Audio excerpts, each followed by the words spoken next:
Hello, and welcome to the turbulent world with me, James M. Dorsey, as your host. U.S. President Donald Trump may be a classic case of the left hand not knowing what the right hand is doing. Mr. Trump's dealings this week with the Palestinians tell the story. No stranger to breaking taboos, Mr. Trump's White House spokesperson Caroline Leavitt confirmed the administration was talking to Hamas directly about the release of hostages and a potential end to the Gaza war.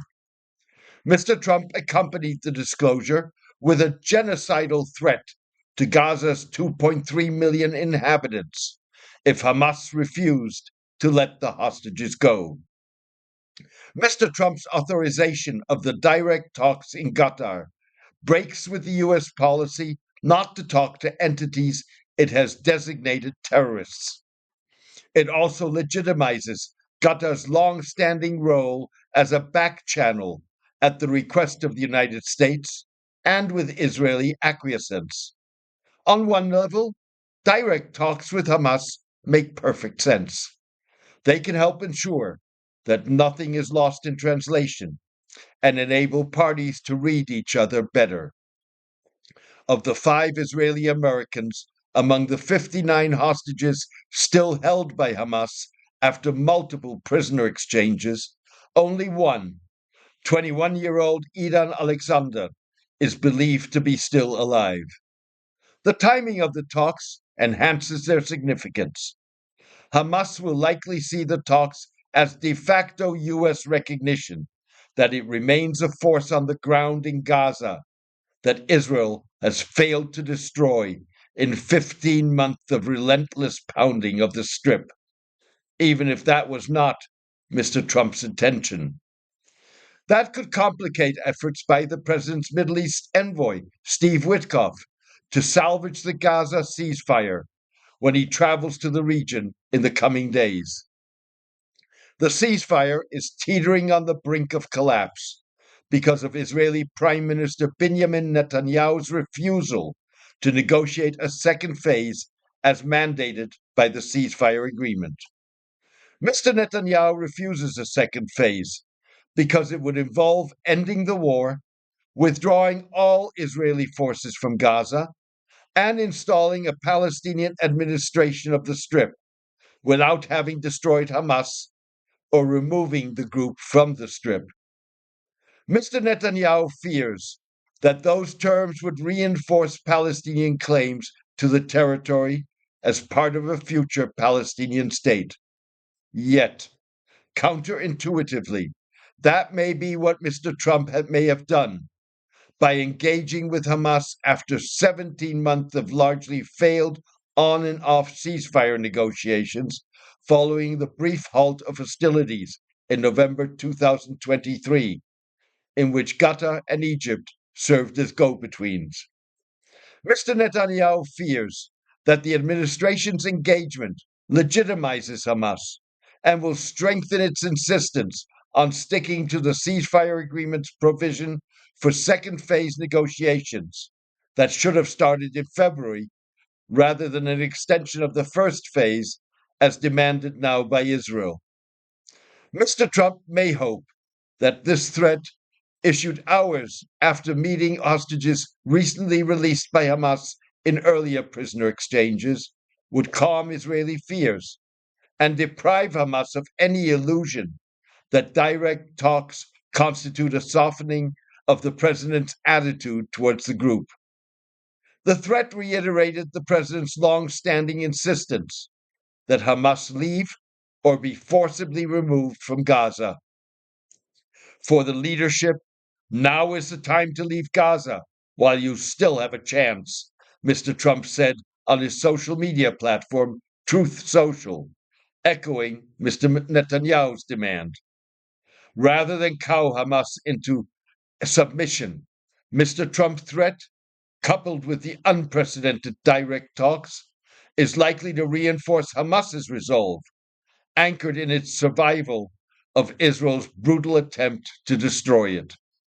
Responding to Mr. Trump's threat, Hamas spokesman Abdulatif al-Qanoua insisted the best track to release the remaining Israeli hostages is by the occupation going into the second phase and compelling it to adhere to the agreement signed under the sponsorship of mediators. The administration's engagement will also reinforce Hamas's rejection of demands by Israel and some Arab states that it disarms as part of an end to the war, rather than once Palestinians and Israelis agree on a resolution of their conflict. Hamas believes that its armed struggle, including hostages kidnapped during the group's October 7, 2023 attack on Israel that killed some 1,200 people, mostly civilians, and sparked the Gaza war, is what brought the Trump administration to the table. In that sense, Hamas will likely prove to be a different kettle of fish compared to Ukrainian President Volodymyr Zelensky, who has gone out of his way to repair relations after last week's bruising Oval Office encounter with Mr. Trump and Vice President J.D. Vance. Unlike Mr. Zelensky, who enjoyed massive U.S. support in the first 3 years of the Ukraine war, Hamas is used to bombastic threats, even if Mr. Trump's latest social media posting constitutes the first time a U.S. president embraces Israeli and Hamas concepts that violate international law and universally accepted moral norms. These concepts involve the principle of collective punishment and the designation of civilians as legitimate targets by adopting legally and morally indefensible norms. Israeli and Hamas officials have both argued that there are no innocent Israelis and Palestinians. Israeli officials have sought to justify collective punishment by holding Gaza's population rather than just the militants responsible for the October 7 attack. Similarly, Hamas has justified random attacks against Israelis on the grounds that all Jewish Israelis are illegitimate settlers. Israelis and Palestinians falsely hope that collective punishment that inflicts pain will spark uprisings against the other's leaders, while dehumanization will make the killing and abuse of civilians, including women and children, palatable. Mr. Trump's Truth Social posting echoed those sentiments.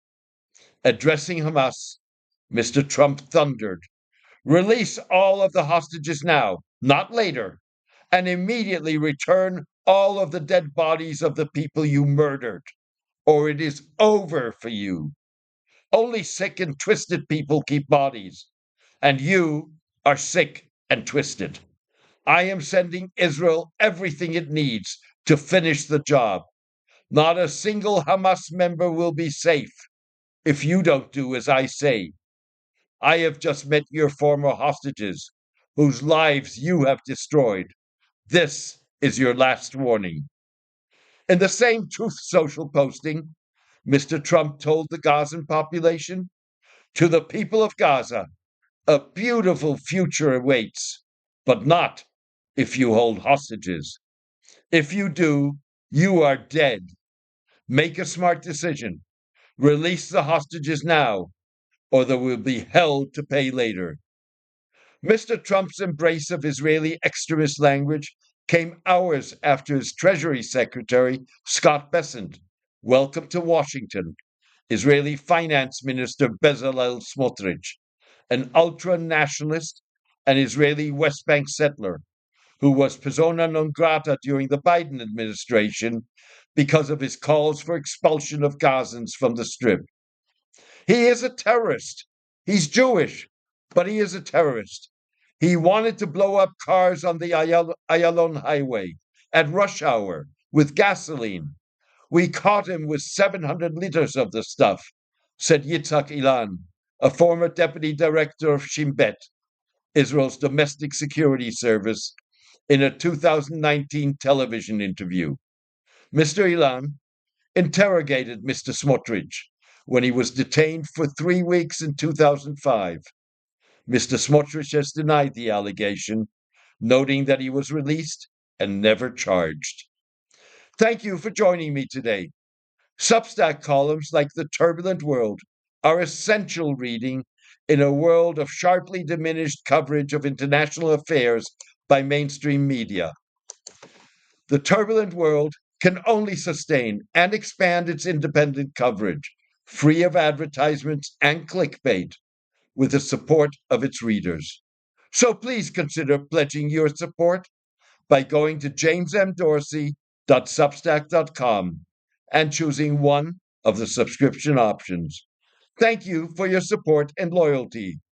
Take care and best wishes.